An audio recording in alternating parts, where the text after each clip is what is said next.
अस्सलाम वालेकुम everyone. I hope all of you are doing well. So इस video के अंदर हम लोग डिस्कस करेंगे अमेरिकन रेवोल्यूशन को, जो कि आई थी 1775 टू 1783। और इसके अंदर सारी इंट्रोडक्शन, इसके जितने भी कॉजेज़ थे, क्या इश्यूज़ थे, उसको डिस्कस कर लेंगे। So let's start. और इसके अंदर हम लोगों ने बेसिकली हिस्ट्री ऑफ यूएसए की जो लेक्चर सीरीज़ शुरू की थी, ये उसका लेक्चर है बेसिकली। So let's begin.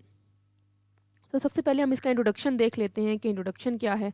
तो बेसिकली ये British monarchy versus 13 American colonies थी, जिनके दरमियान में ये जंग हुई थी, ये लड़ाई हुई थी, ठीक है।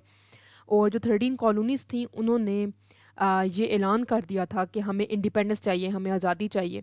और वॉर इसलिए हुई थी क्योंकि जो ब्रिटिशर्स थे, वो मार्केंटलिज्म के बहुत सारे लॉज जो थे उनको निकाल रहे थे, ठीक है। मार्केंटलिज्म का मतलब ये होता है कि आपसे रॉ मटेरियल ले लेना, आपसे रॉ मटेरियल लेके आप कोई फिनिश प्रोडक्ट सस्ते दामों बेच देना, मतलब आपको मज़ीद एक्सप्लॉइट करना, ठीक है। तो कॉलोनीज़ जो थी वो बहुत ज़्यादा एक्सप्लॉइट हो रही थी इस लॉस के थ्रू भी। और इसलिए भी हुई थी क्योंकि राइट्स को वायलेट किया जा रहा था। ब्रिटिशर्स जो थे वो बेसिक राइट्स की वायलेशन कर रहे थे अमेरिकन की 13 कॉलोनीज़ के अंदर के लोगों की। एट द सेम टाइम ये जो एरा था, ये एरा ऑफ एनलाइटमेंट था, इसमें लोगों को बहुत ज़्यादा नॉलेज था, ठीक है। और फिलोसफीज़ जो थी लाइक लिबरलिज्म, लाइक कैपिटलिज्म की थेरी, मॉन्टेस्क्यू की सेपरेशन ऑफ पावर की थेरीज, ये सब चीज़ें जो थी वो लोगों के ऊपर बहुत इम्पैक्ट डाल रही थी, ठीक है। और लाइटनिंग की थेरी था। At the same time enlightenment का एरा के अंदर हम लोगों ने देखा है कि कॉमन सेंस की एक थेरी थी, पैम्फलेट भी आया था जिसके थ्रू लोगों के ऊपर इम्पैक्ट पड़ रहा था। ये वजूहत थी जिसकी वजह से जो 13 कॉलोनीज थी वो रेबल हो गई थी अगेंस्ट ब्रिटिश मोनार्की। फिर कॉजेज़ क्या थी, कॉजेज़ भी पढ़ लेते हैं हम इसके अंदर। सबसे पहले ये कॉज था कि नेशन जो थी वो सेल्फ इंडिपेंडेंट हो गई थी, ठीक है। नेशन वर्ड सेल्फ इंडिपेंडेंट मतलब जो कॉलोनीज थी उनको ये चीज़ समझ आ गई थी कि they can do trade and business on their own, ठीक है। वो अपना बिजनेस खुद कर सकते हैं। when when some powers like Britishers try to suppress them, they resist, ठीक है। जब उनको उनकी पावर को सप्रेस किया गया तो उन्होंने रजिस्ट करना शुरू कर दिया कि हम खुद भी बिजनेस कर सकते हैं, हम खुद ट्रेड कर सकते हैं, तो हमें ब्रिटिशर्स की ज़रूरत नहीं है। तो ये एक वजह थी। दूसरा, मर्केंटलिज्म की कुछ लेजिस्लेशन थी जिसके अंदर ब्रिटिशर्स ने कुछ एक्ट्स पास किए थे जिसमें उनको फुली जो है एक्सप्लॉइट किया जा रहा था कॉलोनीज़ को। वो जो एक्ट्स थे वो कुछ इस तरह के थे। पहला एक्ट था नेविगेशन एक्ट, जिसके अंदर जितनी भी शिप्स थी, ठीक है, all ship that come to Massachusetts should only be England made, ठीक है।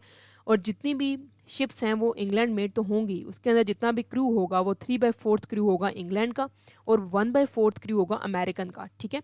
तो इस तरह से उन्होंने ये एक्ट पास किया। सेकंड एक्ट जो था कमोडिटी एक्ट था 1660 का, जिसके अंदर colonies can only export raw material to UK, ठीक है, to and not to any other European country, ठीक है। और इंग्लैंड जो है वो चीप प्राइजेस देगा जो कि कॉलोनीज़ की फेवर में नहीं होगा। जिस तरह के रॉ होगा, raw material like sugar, cotton, tobacco, dice, ये सब चीज़ें जो होगी वो सिर्फ यूके को दे सकता है अमेरिकन कॉलोनीज़, किसी और को नहीं दे सकती। उसके बाद हमारे पास स्टेपल एक्ट था 1663 का, जिसका मतलब था कि if European countries export something to American colonies it must be bought in to English port and the reshipped after the payment of duty. सब कुछ होगा वो इंग्लिश पोर्ट पे आएगा, उसके बाद पेमेंट ऑफ ड्यूटी लगेगी उसके ऊपर, और उसके बाद वो आगे की तरफ कहीं जाएगा। फिर आगे आता है जी इन्फोर्समेंट एक्ट आता है to keep checking checks on smuggling and registration of colonial ship, ठीक है। इसके अंदर चेक एंड बैलेंस रखने के लिए आया था। फिफ्थ एक्ट जो था शुगर एक्ट था 1764 का, जिसके अंदर France import refined sugar molasses to America. England banned purchasing from French और other everything shall be imported from England including sugar, tea, coffee, silk etcetera. जिसके अंदर कहा गया था कि अमेरिकन कॉलोनीज कहीं से भी कोई चीज़ भी खरीद नहीं सकती सिवाय इंग्लैंड के, ठीक है। तो ये एक्ट शुगर एक्ट इसलिए था। सिक्स्थ जो था करेंसी एक्ट था, जिसके अंदर कॉलोनीज़ को कहा गया था कि वो अपनी करेंसी खुद प्रिंट नहीं कर सकती, क्योंकि इंग्लैंड कहता था कि only free nation print money not colonies. सिर्फ फ्री नेशन जो है वो अपनी करेंसी प्रिंट करती होती हैं, कॉलोनीज़ जो हैं वो फ्री नहीं है। फिर आता है जी क्वार्टरिंग एक्ट, जिसके अंदर कहा गया था कि जो भी इंग्लैंड की आर्मी के लोग जो होंगे वो इंटर होंगे किसी के घर में भी, कॉलोनीज़ के अंदर आते हैं और किसी के घर में घुस जाते हैं, तो उनको अकोमोडेट किया जाएगा, उनकी रेजिडेंस उनको दी जाएगी, उनको फूड दिया जाएगा, उनको सिक्योरिटी दी जाएगी, ठीक है। फिर उसके बाद आता है जी रॉयल स्टैम्प एक्ट 1765, जिसका मतलब यह था कि all paper based product be stamped, जितनी भी पेपर बेस्ड प्रोडक्ट हैं उनको स्टैम्प किया जाएगा। जिस तरह की डिग्रीज़ होगी, पैम्फलेट्स, न्यूज़पेपर, विल्स या कोई भी चीज़ होगी उनको ऊपर स्टैम्प किया जाएगा और उसके ऊपर टैक्सेस जो होंगे वो इम्पोज किए जाएंगे, ठीक है। और पर्टिकुलर टैक्स होंगे जो पे करना पड़ेगा कॉलोनीज़ को, ठीक है। अब कॉलोनीज़ का जो रिएक्शन था इन सब एक्ट्स के अकॉर्डिंगली और at the same time stamp act के अकॉर्डिंग, तो उन्होंने क्या किया कि उन्होंने रिएक्शन दिया कि हम प्रोटेस्ट करेंगे। इन्होंने जो टैक्सेस हैं रिफ्यूज़ कर दिया देने से, ठीक है, कॉलोनीज़ ने, और जिसने रेवोल्यूशन की तरफ लेकर जाने का जो है शुरू कर दिया कॉलोनीज़ को कि हम रिवोल्यूशन की तरफ जाएं, ठीक है। एट द सेम टाइम ये जो इवेंट्स इसके अंदर हुए थे अमेरिकन रेवोल्यूशन के अंदर, उसके अंदर था इवेंट ग्रेट अवेकनिंग का, जिसके अंदर religious and political movement by Protestant, separation of churches and state is necessary, different priest और फादर्स जो थे वो इन्वॉल्व हुए इसके अंदर, ठीक है, जिसके अंदर उन्होंने प्रोटेस्ट करना शुरू किया। Develop the religious awareness to claim their rights, ठीक है, अपने राइट्स के लिए आवाज़ उठाने के लिए कहा और पॉलिटिकल राइट्स के लिए आवाज़ उठाने के लिए कहा। ये पहला ग्रेट अवेकनिंग थी। सेकंड इवेंट जो था वो था अल्बानी कांग्रेस 1754, जो कि इंग्लैंड ने रिक्वेस्ट की थी बेंजामिन फ्रैंकलिन को अल्बानी भेजा गया था for gathering all colonies and do announcement, ठीक है। बेंजामिन फ्रैंकलिन जो थे इंग्लैंड के थे, ठीक है, उनको भेजा गया था न्यूयॉर्क के अंदर कि आप सारी कॉलोनीज़ जो हैं उनको यूनाइट करें और एक अनाउंसमेंट करें कि इंग्लैंड जो है जा रहा है वॉर वेज करने के लिए ऑन फ्रांस, ठीक है। फ्रांस की तरफ इंग्लैंड जो है वॉर करेगा, तो कॉलोनीज़ को कहा गया कि आप हमें सपोर्ट करें, मैन पावर दें, प्लेसेस दें, इंडस्ट्रीज़ दें, ठीक है। तो लेकिन कॉलोनीज़ ने क्या किया, इनकार कर दिया। लेकिन कॉलोनीज़ जो थी एग्री थी but there demands of their rights but it went all in when, ठीक है। अल्बानी कांग्रेस ख़त्म हो गई जब बेंजामिन फ्रैंकलिन गए उनसे कहने के लिए कॉलोनीज़ को कि आप हमें सपोर्ट करें जो हम वॉर करने जा रहे हैं, लेकिन कोई फ़ायदा नहीं हुआ, कॉलोनीज़ नहीं मानी। फ्रेंच इंडियन वॉर 1754 से 63 तक, जिसको कहा जाता है also known as 7 year war, English colonies की फ्रेंच कॉलोनीज़ के साथ लड़ाई हुई। इंग्लैंड जो था वो जीत गया, मतलब ऑल टेरिटरीज जो थी, मतलब कॉलोनीज़ जो थी वो जीत गई। लेकिन इस कॉलोनीज़ के ऊपर colonies were also imposed expenses through several acts, ठीक है। कॉलोनीज़ जीत तो गई, लेकिन फिर इश्यूज़ भी आ गए उसके अंदर कि भाई कॉलोनीज़ को इस्तेमाल किया गया अगेंस्ट फ्रेंच कॉलोनीज़, ठीक है। तो कॉलोनीज़ ने कुछ लेसन्स लर्न कर लिए, ठीक है, कि उन्होंने ये लेसन लर्न किया कि हमारे भी कोई राइट्स हैं, ठीक है, हमें कोई ऐसे इस्तेमाल नहीं कर सकता, ठीक है। फिर उसके बाद क्या हुआ कि बॉस्टन मैसेकर हो जाता है 1770 का। बॉस्टन बेसिकली एक सिटी है मैसेच्यूसेट्स की। ब्रिटिशर्स जो हैं उनका कस्टम ऑफिस भी वहीं पर ही है, ठीक है। लोग जो है वहाँ पर बॉस्टन पोर्ट के ऊपर प्रोटेस्ट करते हैं, ठीक है, और एक बुलेट जो है वो फायर हो जाती है जिसके अंदर एक बंदा मर जाता है, ठीक है। 5 मेजर प्रोटेस्टेंट्स भी मर जाते हैं। तो कॉलोनीज़ डिसाइड करते हैं कि नो मोर टॉलरेंस। उसके अंदर क्या होता है, कॉलोनीज़ के लोग भी मर जाते हैं। बॉस्टन मैसेकर के अंदर वो ऑफिस भी होता है ब्रिटिश कस्टम का, ठीक है। तो वो उसके अंदर क्या हो जाता है कि लोग प्रोटेस्ट कर रहे होते हैं, तो इस दौरान एक फायर जो है बुलेट एक मारी जाती है जिसके अंदर एक बंदा जो है वो मर जाता है, ठीक है। जिसकी वजह से रिफ्ट जो है एक्सेजरेट हो जाती है और 5 प्रोटेस्टेंट्स भी जो प्रोटेस्ट कर रहे होते हैं वो भी मर जाते हैं, जिसकी वजह से इशूज़ मज़ीद डिटोरिएट हो जाते हैं। फिर बॉस्टन टी पार्टी है जिसके अंदर ईस्ट इंडिया कंपनी उस टाइम पे दिवालिया हो चुकी होती है 1773 के अंदर, और अपने इस को कंपनसेट करने के लिए, ठीक है, इंग्लैंड जो है वो ट्राई करता है कि अपनी हर चीज़ जो है वो सेल करना शुरू कर दे अमेरिकन कॉलोनीज़ को। तो जब शिप यहाँ पर अराइव होती है मिडनाइट के अंदर बॉस्टन के अंदर सी की तरफ, ठीक है, तो तकरीबन 45 टन्स ऑफ टी होती है।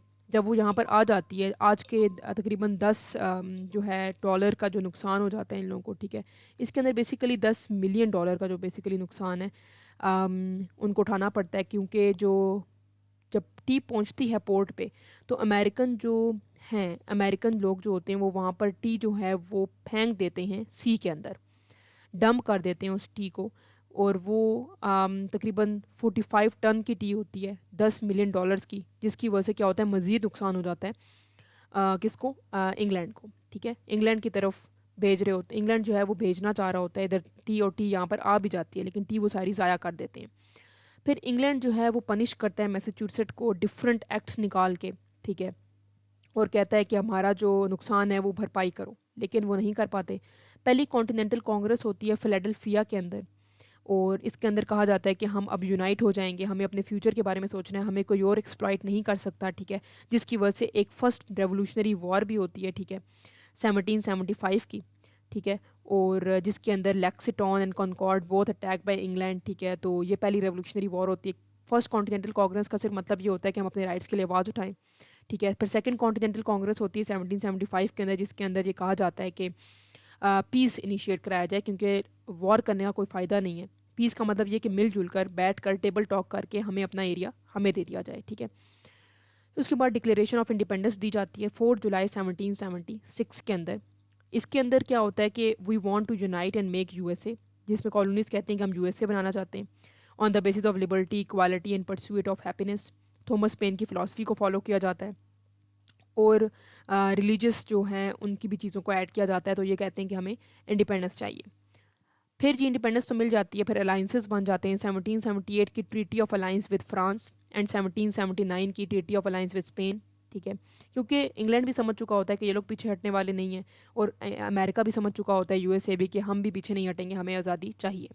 लड़ाई के बावजूद, लड़ाई के बाद यही नतीजा निकलता है कि इनको इंडिपेंडेंस दे दी जाए। अलाइंसेस बन जाते हैं। 1778 की अलाइंस फ्रांस के साथ बन जाती है, और ट्रीटी ऑफ अलाइंस बनती है स्पेन के साथ इन 1779। सब दोनों सारे जो कंट्रीज़ हैं वो अलाइंसेस बनाने लग जाती हैं, मिलजुल कर चलने लगती हैं। फिर जी lastly treaty of Paris sign हो जाती है 1783 का, जो बहुत ही इंपॉर्टेंट ट्रीटी है, जिसके अंदर फ्रांस जो है वो mediated between England and USA. England को रिकॉग्नाइज़ कर लेता है, sorry, England recognise USA and its boundaries. England जो है वो समझ लेता है कि यूएसए बन गया है, इसको उनके राइट्स दे दिए गए हैं। इंग्लैंड जो है वो रिमूव कर देता है रॉयल प्रोक्लेमेशन की लाइंस, जो कि कॉलोनीज़ को अलाउ नहीं था कि वो कहीं सेटल नहीं हो सकती, वो भी ख़त्म कर देता है। प्रिजनर्स को रिलीज़ कर देता है। वॉर जो है वो हमेशा के लिए ख़त्म हो जाती है। यूएसए जो है वो बन जाता है, और जितनी भी बाउंड्रीज़ होती हैं जो क्रिएट की जाती हैं कॉलोनीज़ के दरमियान, कि ये कॉलोनीज़ हैं, कॉलोनीज़ इसके आगे नहीं आके सेटल हो सकती, वो भी हटा दी जाती हैं। और इस तरह ट्रीटी ऑफ पेरिस के थ्रू इन 1783 अमेरिका जो है वो मारूज़ वजूद में आ जाता है, ठीक है। क्योंकि उनको पता चल जाता है कि वॉर का कोई फ़ायदा नहीं है। उनका अपना भी बहुत नुकसान हो चुका होता है, इंग्लैंड का भी, क्योंकि इंग्लैंड फ्रेंच वॉर में भी बहुत ज़्यादा नुकसान हो चुका होता है। इंग्लैंड की ईस्ट इंडिया कंपनी भी दिवालिया हो चुकी होती है। इंग्लैंड को टीम में भी जो थी वो यहाँ पर बॉस्टन में बेचते हैं, वो भी ज़ाया हो चुकी होती है। 10 मिलियन का मकरूज हो जाता है। इसलिए इंग्लैंड को लगता है कि अब मज़ीद वॉर हम नहीं कर सकते, तो वो आज़ादी यूएसए को दे देता है। सो इन दिस वे हम लोगों ने अमेरिकन रेवोल्यूशन को डिस्कस किया है कि अमेरिकन रेवोल्यूशन क्या है। आगे से हम लोग अगले लेक्चर्स के अंदर डिस्कस करेंगे USA as an independent country, जिसके अंदर हम लोग बाकी प्रेसिडेंट्स का एरा जो है वो देखेंगे हिस्ट्री ऑफ यूएसए के लेक्चर्स के अंदर। So that's all from my side. If you have any queries you can ask me in the comment section. Please like, subscribe and share my channel. Keep supporting. Thank you so much for